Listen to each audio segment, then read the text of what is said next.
Ako ang inyong Lolo Pael at ito ang aking kwento. Inaping magsasaka. Tay, may mga paparating. Aba, sila na naman. Ang kulit talaga. Kilala niyo po ba yung mga taong yan? Sila yung mga taong inaangkin yung lupa natin na minana ko pa sa lolo mo. Nakangisi ang isang matabang lalaki na tsinito habang palapit sa kanila. May mga kasama rin ito na mga tila hindi papahuli ng buhay ang mga itsura. Kumusta ka na, Mang Elias? Talaga bang hindi mo ko titigilan? Bakit naman akin yung gagawin? Akin lupa ang sinasaka mo. Sino kang basa ka nalang mag-aangkin ng lupang pagmamayari ng iba? Ako, may mga dala dokumento na nagpapatunay na akin pamilya ang totoong nagmamayari ng lupang ito. Kaya sana naman ay makipagtulungan na lang kayo. Sumenya si Mr. Chua sa isang tauhan nito. Agad naman na lumapit ang lalaki at mula sa dalang itim na bag, mayroong itong inilabas na makapal na mga papeles. Eto, iyo babasa, Mang Elias. Teka, marunong ba ikaw babasa? Hoy, huwag mong insultuin ang tatay ko sa mismong lupa namin, ha? Akin wala intensyon na insultuhin tatay mo, iho. Ako nandito para bawiin ang lupa matagal na ninyo pinakikinabangan. Sapat na siguro ang mahabang panahon para inyo sasauli ang lupang matagal nyo nang sinasaka ng libre. Wala kaming isasauli na pagmamayari mo dahil amin ito. Mula pa ang lupang ito sa mga magulang ng aking ama. Bakit hindi nyo muna babasa ang nilalaman ng mga dokumento hawak namin? Baka sakali kayo matauhan. Umalis na nga kayo at isama mo yung mga dokumentong sinasabi mo. Kami hindi aalis dito. Kayo ang umalis sa akin lupa. Hindi namin maumpisahan ang project dito dahil sa inyo pagmamatigas. Inaaksayan nyo aki oras at pera. Aba, pakialam namin sa project mo. Ulitin ko, ha, lupa namin ito. Hindi nyo to makukuha sa amin sa kahit na anong paraan. Nag-akmang lalapitan sila ng mga tauhan ni Mr. Chua. Otomatikong napahawak si Rogelio sa kanyang itak na nakatali sa kanyang bewang. Itinaas naman ni Mr. Chua ang kanang kamay nito upang patigilin ang mga tauhan nito sa balak na pagsugod. Kung kayo hindi aalis na mahinahon sa lupang ito, kami mapipilita gumamit ng kamay na bakal para kayo paalisin.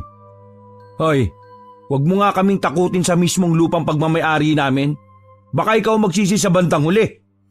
Ngumisi naman sa kanya si Mr. Chua bago tumalikod. Inihagis pa nito sa lupa ang mga dokumentong hawak nito kanina. Habang nakatanaw sa mga papalayong sasakyan, nagtanong si Rogelio sa kanyang ama. Matagal na po ba kayong ginugulo ng mga taong yon? Noong isang linggo may nagpunta rito na gustong bumili ng lupa natin. Sinabi nito na nabili na ang mga karatig na lupa at itong atin na lang daw ang hindi pa. Matigas kong tinanggihan yung halagang inalok nila. Dahil wala akong balak na ipagbili ang lupang ito na ilang henerasyon na rin ang nagpasalin-salin sa ating pamilya.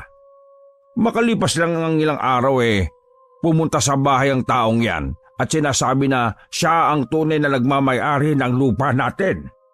Baka kilala niya yung taong gustong bumili sa lupa natin. Palagay ko nga. Ultimo yung sementeryo dito sa atin nagawa nilang bilhin. Iba talaga nagagawa ng pera sa tao, ano? Ano daw ba yung balak nila sa mga lupa rito? Imposible namang patayuan nila ng mall o building kaya. Ang layo naman ito sa Kabiasnan. Narinig kong balak nilang magpatayo ng golf course sa lugar natin. Kaya pala. Masyado silang desperadong makuha yung lupa natin. Pues, dadaan muna sila sa ilalim ng bangkay ko bago nila ito maangkin. Napatitig na lang si Rogelio sa nakatiim na mukha ng ama. Maya-maya ay pinulot niya ang dokumento sa lupa. Mabuti pang umuwi na tayo. Kunin mo na yung alaga nating kalabaw. Sige po, tay. Dahil sa pag-aalala sa pamilya, hindi muna umuwi ng bayan si Rogelio.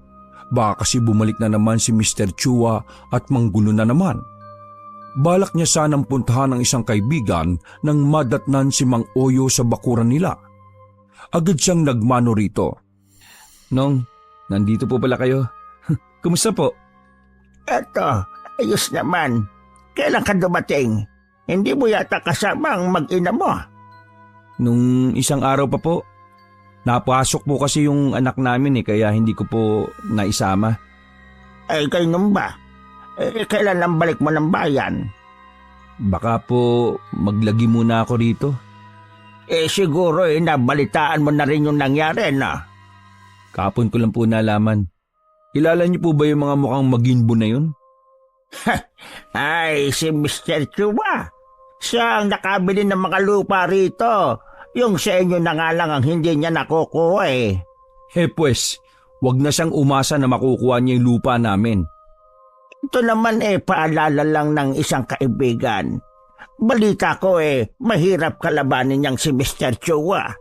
Lahat daw niyang gusto nun nakukuha sa kahit na anong paraan. Baka kasi sa pagmamatigas niyo yan pa ang ikapahamak ninyo. Katulad ng nangyari sa pamilya ni Kulas. Hindi niya kami madadaan sa pwersahan. Magkakamatayan muna kami bago niya maangkin ang lupa ko. Naiintindihan ko naman yan, pare. Basta mag-iingat kayo. Ayoko lang na matulad kayo kay Kulas. Bakit po? Ano po bang nangyari kay Mang Kulas? Akala ko po ba bukal sa loob niya yung pagbibenta ng lupa. Katulad nyo, ayaw din sana niya. Alam niyo naman ng mga taong yon, mas gusto sa lupa magtrabaho. Hindi malinaw yung nangyari, basta napilitan na lang silang umalis sa lupa nila at tanggapin ang perang ibinabayad ni Mr. Chua. Hanggang ngayon ay tikom pa rin ang bibig ni Kulas. Para bang kasindak-sindak yung ginawa sa kanila para matakot siya ng ganon. Ay, siya. Paano? Ako'y uuwi na muna. Yun lang naman ang sinadya ko rito. Sige pare, ingat ka sa pag-uwi mo ha. Sige po Nong, ingat po kayo. Nang makalayo na si Mang Oyo ay saka naman nagtanong si Mang Elias sa anak. Talaga bang magtatagal ka pa rito sa atin? Baka hanapin ka ng mag-ina mo. Maiintindihan naman po ko ng asawa ko. Magme-message na lang ako sa kanya. Kasi hindi ko kayo maring iwan dito Kayo ni nanay at mga kapatid ko. Lalo't meron palang ganitong problema kayong kinakaharap. Huwag mong isipin yon. Walang magagawang Mr. Chua na yon. Hindi niya maaangkin yung lupa natin. Mas mabuti na rin po na dito na lang muna ako. Wala akong tiwala sa taong yun Sige, ikaw ang bahala. Sa bagay nga namimiss ka na ng nanay mo at mga kapatid mo. Simula na mag-asawa ka madala ka nang dumalaw rito sa bahay. Kaya nga po, magtatagal muna ako dito hanggat hindi natatapos yung problema niyo sa taong yun. Sa ilang araw na paglalagi ni Rogelio sa bahay ng kanyang pamilya, napansin niya ang tila mga taong umaaligid sa kanilang bahay. Hindi pamilyar sa kanya ang mga mukha ng mga ito. Sinarili na lamang niya ang hinala para hindi na mag-alala ang pamilya niya. Pumarinig ka nga rito, Rogelio. Kakain na tayo. Sige po, Tay. Napansin naman ng kanyang ama ang tila pagkabalisa niya. Hindi niya kasi namalaya na nakakunot ang kanyang noo. May problema ba? Kanina ko pa napapansin ang pagtalaw mo sa labas. Wala po, Tay. Akala ko lang kilala ko yung dumaan sa atin. Ay, siya nga pala, Tay. Uwi muna ako sa bayan bukas ha. Titingnan ko lang yung mag-ina ko at kakausapin si Commander. Sa hapon po babalik rin ako. Sige. Kung wala nga lang pasok kung maaari dumito muna kayo, sama mo yung apo ko. Namimiss ko na rin yung apo kong yon. Sa bakasyon po dito muna kami. Kukuha na lang siguro ako ng tatao sa shop. Habang kumakain nga sila ng hapunan ay nagkukwentuhan silang mag-anak. Nagbilin pa si Rogelio sa 2 binatilyong kapatid na maging mapagmatsyag. Hindi rin lingid sa mga ito ang sitwasyon na kinakaharap ng kanilang pamilya. Kinabukasan nga ay maagang umalis si Rogelio sakay ng kanyang motor. Kinausap lang niya ang kanyang asawa at nauunawaan naman siya nito. Bandang 3:00 naman ng hapon nang umuwi siya sa bahay ng kanyang mga magulang. Nagtaka pa si Rogelio nang madatnan na naroon na ang kanyang ama. Ganong oras kasi ay nasa lupa pa nila ito sa may silangan. Kinutuban agad siya ng hindi maganda, lalo't naroon ang kanyang ninong Oyo at iba pa nilang mga kapitbahay. Tay, ano po nangyari? Anak, pineste mga pananim natin. Ho? Paano pineste? Pagpunta ko ron nagkalat ang napakaraming daga sa paligid. Halos malunod na mga bagong punla kong pananim. Wala ring natira sa mga aanihin na sana sa susunod na buwan. Saan galing yung napakaraming daga na yon? Isa sa amin walang nakakaalam kung saan galing ang mga yon. Kinailangan pa namin silang sunugin para hindi na umabot sa iba pang taniman. Napakuyom naman ng kamao si Rogelio habang pinagmamasda ng panlulumo ng kanyang ama. Inaasahan kasi nito ang malaking kita sa pag-aani sa kanilang pananim. Nag-iipon nito para sa pagpapaaral sa kolehiyo ng nakababatang kapatid. Lumapit naman sa kanya si Mang Oyo at tila pinapakalma siya sa pamamagitan ng pagtapik sa kanyang balikat. Araw ng Sabado, maagang nagpunta sa bukid sina Mang Elias at Rogelio. Balak pa sanang sumama ng dalawang nakababatang kapatid ni Rogelio, ngunit binilinan na lang niya ang mga ito na maiwan sa kanilang bahay at tulungan ng kanilang ina. Malayo pa lang ay tanaw na ng mag-ama ang mga nasirang pananim. Daig pa noon ang sinalanta ng bagyo. Ang mga pananim na gulay ay puro nangabunot sa lupa. Ang iba naman ay nangatumba. Anong nangyari sa mga pananim? Sinong may gawa nito? Si Rogelio naman ay tila umurong ang dila na hindi makapagsalita. Inilibot niya ang paningin sa paligid. Kahit sinong tumingin ay mahihinuha na sinadya ang paninira sa kanilang pananim. Tiningnan pa ni Rogelio ang kanilang ibang pananim. Maging ang mga puno ng papaya ay nangatumba lahat. Sinira pa ang mga bunga nun.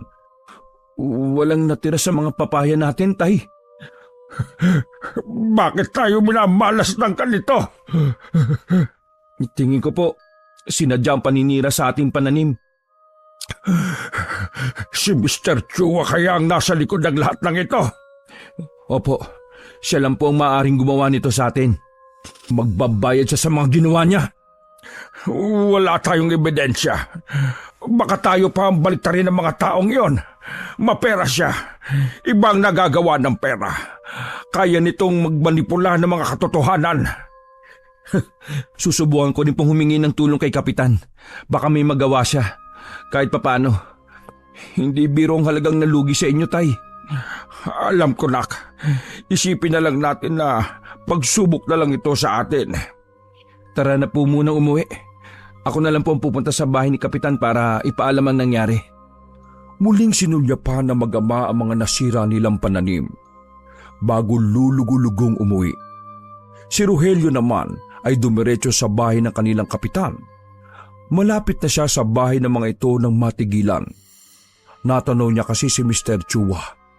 Nag-uusap ang mga ito habang panakanakang nagtatawanan. Biglang kinutuban si Rogelio. Pumihit na lang siya pabalik sa bahay nila. Agad siyang sinalubong ng tanong ng ama nang makita siya. Nakausap mo ba si Kapitan? Matutulungan kaya niya tayo? Hindi po eh. Hindi mo ba siya inabutan sa bahay niya? Nandun pa po siya sa kanila. Hindi na lang ako lumapit pa kasi nakita ko silang magkausap ni Mr. Chue, a.k.a. Maginbo. Ha? Si Mr. Chua baka mo? Magkakilala pala sila ng taong yon. Hindi lang sila basta magkakilala. Mukhang close pa sila sa paraan ng pag-uusap nila eh. Hindi ko tuloy maiwasang isipin na... Huwag ka munang magpadalos-dalos sa pagbibintang, iho. Pangit yung basta na lang natin pag-iisipan ng masama ang isang tao. Wala naman po kasing gagawa nito kundi ang Mr. Chua lang naman na yun eh. Siya lang ang atat na makuha yung lupa natin. Sige. Mag-isip na muna tayo ng ibang paraan kung paano may sasalba ang iba pa nating pananim. Kung meron pa nga tayong aanihin. Kahit si Rogelio ay pinanghihinaan na ng loob dahil sa nangyari sa kanilang pananim. Kinabukasan, habang naghahanda pa lang na pumunta ang mag-ama sa kanilang taniman, ay humahangos na dumating si Mang Oyo. Elias! Rogelio! Madali kayo! Oh, bakit Ninong? Bakit ba para kayong hinahabol ng 10 dyablo dyan? Ang tatay mo! Nasa likod bahay po. Paalis na rin po kami. Teka lang po, tatawagin ko lang. Iyo! Nasusunog ang taniman ninyo! Ho? Ano po? Naroon ang iba pa para apulahin ang apoy. Oh, ano ka mo nangyari? Hindi naman maipinta ang mukha ni Mang Elias nang marinig ang huling sinabi ng kaibigan. Muli nitong inulit ang tanong. Anong nangyari sa taniman ko? Magsalita ka! Tay, nasusunog na yung taniman natin. Hindi yung maaari. Agad na silang nagtungong tatlo sa lupang pag-aari ni Mang Elias. Pagdating nila roon ay halos maabo na ang ilang pananim. Maging ang bagong tanim pa lang na mais ay natupok na rin ng apoy. Wala rin tigil sa pag-apula ang mga kapwa magsasaka ni Mang Elias. Ngunit dahil sa may kalayuan ng ilog kung saan sila nag-iigib ng tubig ay hindi rin sumapat para maapula agad ang apoy. Idagdag pa ang napakalakas na hangin. Tumulong na rin silang tatlo. Inabot din ang ilang oras bago tuluyang maapula ang apoy. Ngunit ni isang pananim ay wala nang naisalba. Nilapitan ni Rogelio ang ama na nakasalampak sa lupa habang nakatulala sa naabong pananim.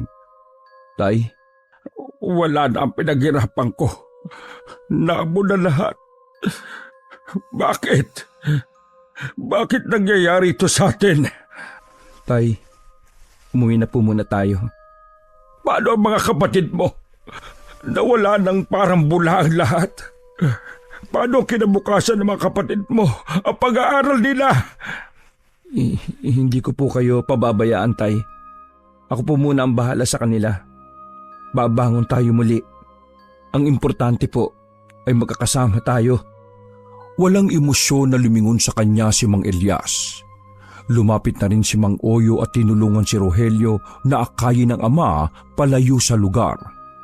Bago umalis ay nagpasalamat muna si Rogelio sa mga taong tumulong na nag-apula ng apoy sa kanilang taniman.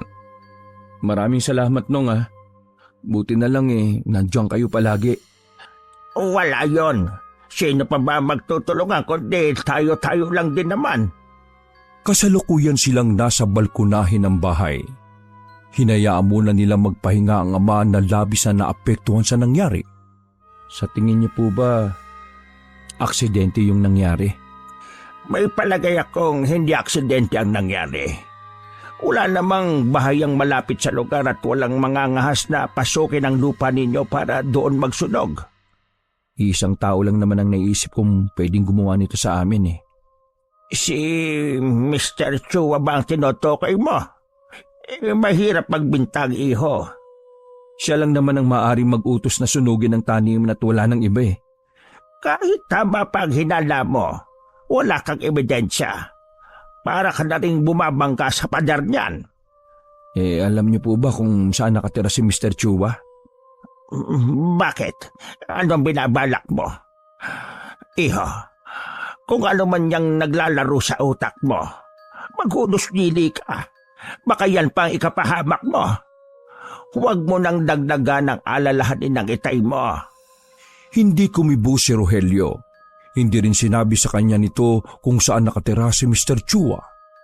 Sa isang kakilala na lang niya siya nagtanong. Sakay ng kanyang motor, tinugpa niya ang isang pribadong daan papunta sa bahay ni Mr. Chua. Pagdating sa malaking gate, ay agad siyang nag-doorbell. Pinagbuksan siya ng gwardya at tinanong kung ano ang kailangan niya. Gusto ko lang makausap si Mr. Chua. Importante ka mo. Kilala ko ng amo mo. Pinasadahan muna siya ng nagdududang tingin ng gwardya bago ito tumalikod. Paglabas muli nito ay kasama na nito ang amo na matalimang pagkakatingin sa kanya. Ikaw lang pala. Ano, kayo aalis na sa lupa ko? Lupa namin yon. Ganun ka na ba kaswapang na pati lupa ng pag-aari ng iba gusto mong angkinin? Kaya ka siguro lumaki ng ganyan dahil sa pagiging ganid mo. Ay, ikaw tapang para punta dito sa bahay ko at ako pagsalitaan ng ganyan. Baka ikaw gusto mo kasuhan ko. Sige, gawin mo. Kakasuhan din namin kayo sa ginawa niyong pagsira at pagsunog sa mga tanim namin. Ikaw wala ebidensya sa mga bibintang mo sa akin. Baka karma na ang nangyayari sa inyo kaya aabot kayo kamalasan. Tumalikod na si Rogelio at sumakay ng kanyang motor. Saka yung pinaharurot palayo. Ikaw matapang ha? Tingnan natin hanggang saan pagbabatigas ninyo magama. Pagdating ni Rogelio sa kanilang bahay ay naabutan niya ang kanyang mga magulang na nag-aalala ang mga anyo. Bakit? May nangyari ba habang wala ako? Nanggaling rito si Kapitan. Sabi, baka daw dahil sa upos ng sigarilyo kaya nagkasunog sa taniman natin. Yun lang po bang sinabi niya? Yung mga pesting nanira sa mga tanim natin. Ano naman ang masasabi niya doon? Nangyayari daw talaga yon. Sadyang minalas lang daw ang pananim natin kaya pineste. Wala talaga siyang kwenta. Para na rin niyang sinabi na wala siyang magagawa. Sayang lang ang boto ko sa kanya. Sa nakita kong ikinilos niya kanina, talagang wala tayong aasahang simpatya sa kanya. Hindi niya tayo matutulungan. Siya nga pala tay. Galing ako sa bahay ni Mr. Chua. Ha? Ano ka mo? Galing ka sa bahay ni Mr. Chua? Umaming ka ng bata ka. Anong ginawa mo doon? Gumawa ka ba ng gulo? Kilala kita na napakaiksi ng pasensya mo. Tay naman, anong akala niyo sa akin? Hindi pa nagbago? Kinausap ko lang naman yung maginbo na yon. Malakas ang kutob ko na meron siyang kinalaman sa sunod-sunod na nangyari sa taniman natin Ganun din naman ang palagay ko. Pero wala tayong pruweba. Mapera siya. Baka tayo pa'y mabaliktad. Kaya ikaw anak wag na wag kang gagawa ng hakbang na ikapapahamak mo. Naintindihan mo ba ako, Rogelio? Opo, tay. Nang sumunod na mga araw ay abala ang mag-ama sa paglilinis ng kanilang taniman. Tumulong na rin si Mang Oyo sa kanila. Nakakaya naman sa'yo pare. Wala akong pang-upa sa'yo Ay nako, wag mo akong intindihin. Painumin mo lang ako ng kape, ayos na. Balang araw po nung makakabawi rin po kami sa inyo. Ay nako, wag yun ang isipin yon. Ang mahalaga makapag-umpisa uli kayo. Matapos ang kanilang ginagawa ay nagpaalam muna si Rogelio na uuwi sa bayan. Sinabi din itong uuwi kagad ito mamaya. May kailangan lang daw itong kuning pera para sa allowance ng mga kapatid. O sige anak, mag-iingat ka. Daan-daan lang sa pagpapatakbo ng motor ha. Mukhang babagsak pa yata ang ulan. Opo tay. Sige po nong Oyo. Ay sige, mag-iingat ka. Pinaandar na ni Rogelio ang motor at saka pinaharurot paalis. Wala na ito sa paningin ni Mang Elias ay nakatanaw pa rin ang matandang lalaki. May problema ba, pare? Ay, nag-aalala lang ako sa panganay ko. Simula nang mag-asawa yang si Rogelio malaki nang ipinagbago. Naging responsable at talaga namang iniwasan na ang pagiging basagulero noong araw. Ang nagagawa talaga ng pamilya, Wala akong masasabi sa bagay na yan. Ang inaalala ko yung pagpunta niya sa bahay ni Mr. Chua. Baka mamaya balikan siya nito. Ano ka mo? Galing siya doon? Gumawa ba ng gulo ang inaanak ko? Kinausap lang naman daw niya. Pero iba ang kutob ko Nung una pa lang, hindi na maganda ang nababasa ko sa pagkatao ni Mr. Chua na yon. Naiilang na lang si Mang Oyo. Hindi rin niya maiwasan ng mag-alala. Samantala, Hindi pa nga nakakalabas ng baryo nila si Rogelio nang biglang bumuhos ang malakas na ulan. Nagdahan-dahan na lang siya sa pagpapatakbo para maiwasan ng aksidente. Ngunit sa isang daan na wala ng bahayan, sa gitna ng kalsada ay may nakaharang na sasakyan. Nagsibabaan ang mga sakay noon at pinalibutan siya. Sino kayo? Anong kailangan nyo? Sumama ka sa amin! Teka, bitiwan nyo ako! Wala akong atraso sa inyo ah! Pakaladkad siyang dinala ng mga ito sa isang madamong lugar. Kahit anong pagpupumiglas at panlalaban niya ay wala siyang nagawa sa suntok na iginanti ng mga ito. Ano bang atraso ko sa inyo? Tuturuan ka lang namin ng leksyon. Hindi ako estudyante para turuan nyo ng leksyon. Ang tapang mo ha! Tingnan natin ang tigas mo! Inumpisahan na siyang bugbugin ng mga ito, habang ang dalawa sa kanila ay hawak ang kanyang mga braso. Halos hindi na siya makahinga sa bugbog na tinamo, ngunit tila hindi pa rin napapagod ang mga ito. Sumuka na ng dugo si Rogelio at kulang na lang ay isuka na rin niya ang mga laman loob sa tindi ng panggugulpi sa kanya. Abusin na natin siya at dito na rin natin ibaon. Oh, akala ko ba tuturuan lang natin siya ng leksyon? Nagbago ng isip ni boss. Sagabal ang taong to sa mga plano ni boss eh. At isa ba, nakilala niya mga mukha natin. Isusuplong tayo tsak niyan sa mga pulis. Ang lahat ng iyon ay narinig ni Rogelio. Kahit nanghihina ay pinilit niyang makabangon at tumakbo palayo para iligtas ang sarili. Ngunit nakakailang hakbang pa lang siya ay naabutan na siya ng mga ito dahil sa kanyang panghihina. Eto ang patalim. Tapusin nyo na yan sa pinakamasakit na paraan. Malupit na utos ni Odi. Kinuha naman ng isang lalaki ang patalim sa kamay niya at saka lumapit sa nanghihinang si Rogelio. At saka kinilitan sa leeg. Humalo ang dugo nito sa tubig ulan na dumilig sa lupa. Matapos magawa ang krimen, nagmamadali na silang umalis sa lugar na yon. Si Rogelio naman na nag-aagaw buhay ng mga sandaling yon ay may inusal. Ilang sandali pa ay dilat ang mga mata na binawian na ito ng buhay. Samantala, nakatanaw naman si Mang Elias sa labas ng bintana. Katitila rin lang ng ulan ng mga sandaling yon. Bakit kaya wala pa si Rogelio? Baka hindi pa muna pinauwi rito ng asawa. Naiiling na lang na isinara ni Mang Elias ang bintana na yari sa tabla. Kinabukasan, hindi pa rin umuwi si Rogelio. Inutusan na lang niya ang isang anak na sa bayan na pasok na dumaan sa bahay ng kapatid at alamin kung bakit hindi umuwi. Hapon na noon, iba na ang pakiramdam ni Mang Elias sa hindi pagpapakita ng panganay. Idagdag pa ang pag-aaligid ng mga uwak sa himpapawid. Hindi magandang pangitain ang nakikita niya. Lalong binalot ng kaba si Mang Elias nang dumating ang isang anak at sinabi nitong hindi nakauwi ang kapatid sa bahay nito sa bayan. Ano? Kung hindi nakauwi ang kuya niyo sa bayan, nasaan siya? Napatungo na lang ang binatilyo sa tanong ng ama. Hindi rin kasi nito alam ang nangyari.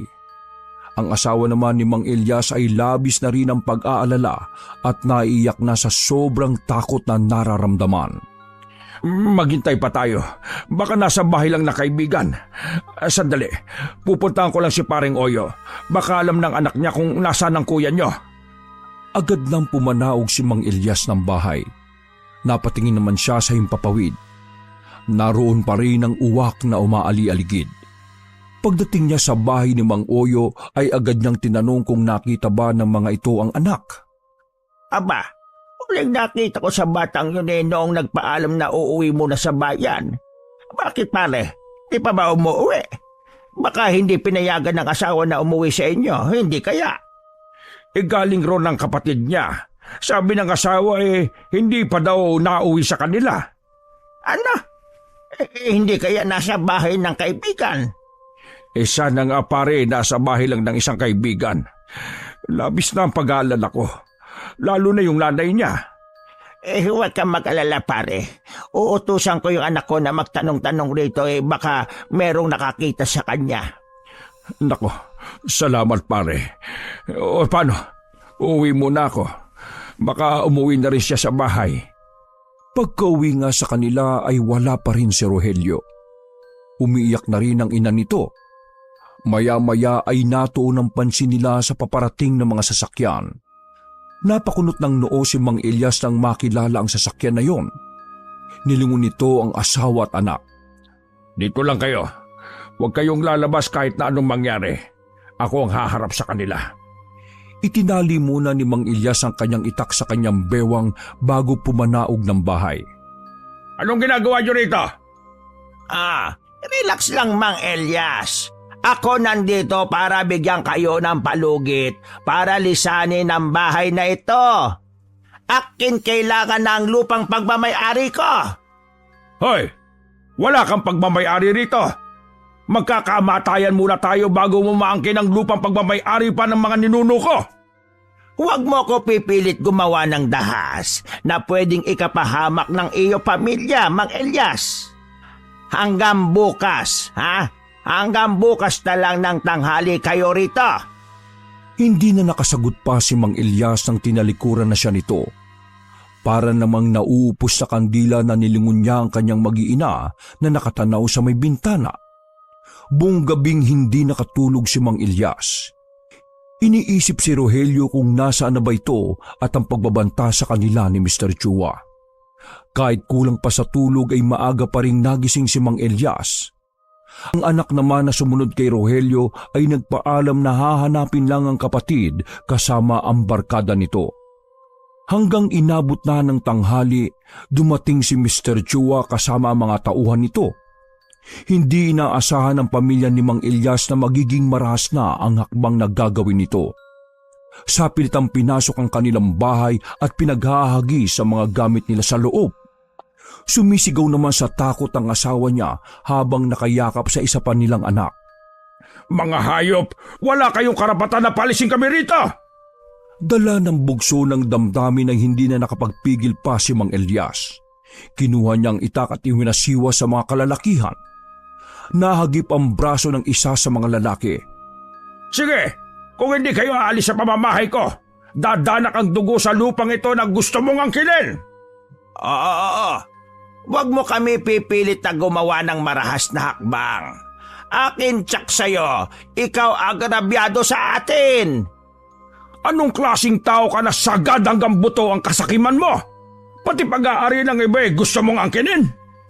Binabawi ko lang ang sakin. Nagdidilim na ng mga oras na yon ang paningin ni Mang Elias.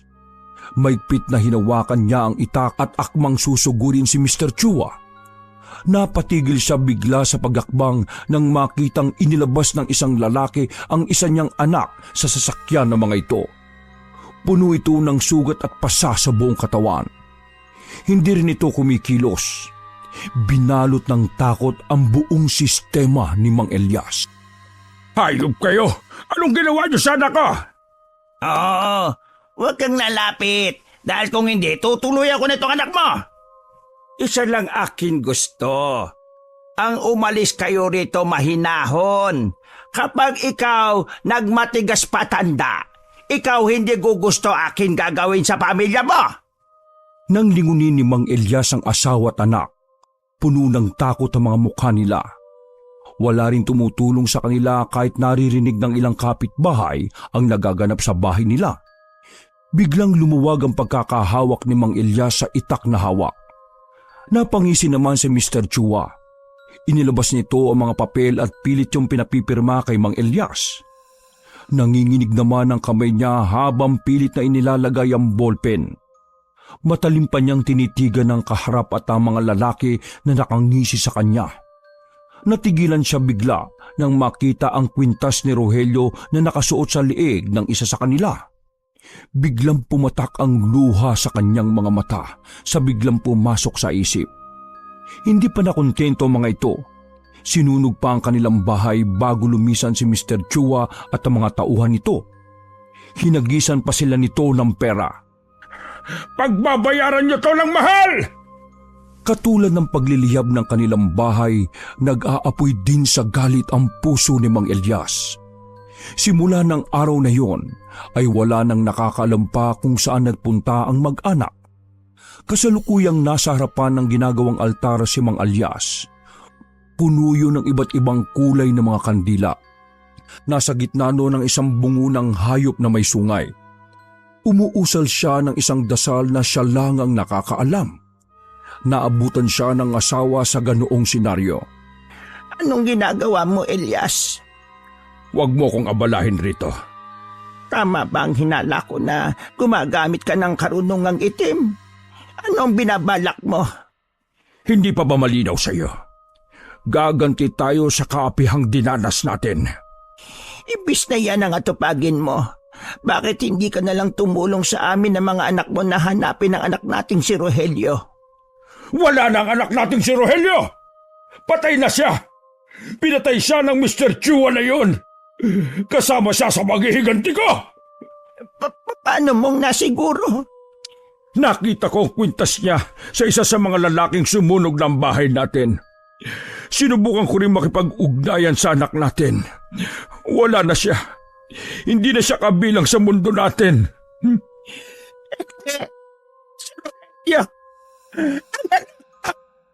Lumapit si Mang Elias sa tumatangis na asawa. Niyakap ito. Huling bumalo sa kanyang mga mata ang mga luha sa pag-alala sa panganay na anak. Pagbabayarin ko sila sa ginawa nila kay Rogelio. Sa pamamagitan ng itim na kapangyarihan na binana ko pa sa aking mga ninuno. Ako ang muling bubuhay sa tradisyong matagal ko nang kinalimutan. Kung kanina ay tutol si Aling Becca sa ginagawa ng asawa, ngayon ay parang gusto rin niyang tulungan ito para maipagiganti ang nangyari sa kanilang panganay na anak. Muli na namang napahagulgol ang ginang dahil sa sinapit ni Rogelio. Ilang araw nang nagkukulong sa madilim na silid na yon si Mang Elias. Dinadala na lamang ito ng pagkain ng asawa. Tuloy-tuloy ang ginagawa nitong ritual para mas maging malakas ang itim na kapangyarihan na nais nitong buhayin. Kumuha siya ng patalim at sinugatan ng kanyang palad. Saka hinayaang tumulo ang sariling dugo sa isang talisman. Patuloy siyang umuusal ng orasyon na siya lang ang nakakaunawa. Maya-maya ay kinuha niya ang garapon kung saan naroroon ang kakaibang uri ng insekto. Samantala, 2 araw nang hindi pumapasok si Odie sa kanyang trabaho kay Mr. Chua. Nung isang araw pa kasi masama ang kanyang pakiramdam. Pakiwari niya ay may matang laging nakamatsyag sa bawat galaw niya. Kung ano-ano rin ang nakikita niya. Sinisingil na yata ako ng mga nagawa kong kasalanan. Hihiga na sana siya. Balak niyang itulog na lang ang sama ng pakiramdam niya nang matigilan. Naramdaman niya ang tila paggapang ng insekto sa kanyang katawan. Ano mga ito? Huwag! Lumayo kayo sa akin! Lumayo kayo! Habang tumatagal ay parami ng parami ang mga kakaibang insekto na gumagapang sa sahig, sa kisame at maging sa kanyang higaan. Kahit anong gawin niyang pagpag sa mga ito ay lalo lamang lumalapit sa kanya. Nang kagati ng kanyang balat, napasigaw na lang siya sa sobrang sakit. Parang napapaso ang kanyang balat. Bago pa siya makalabas sa silid na yon, dinumog na siya ng napakaraming insekto. Hanggang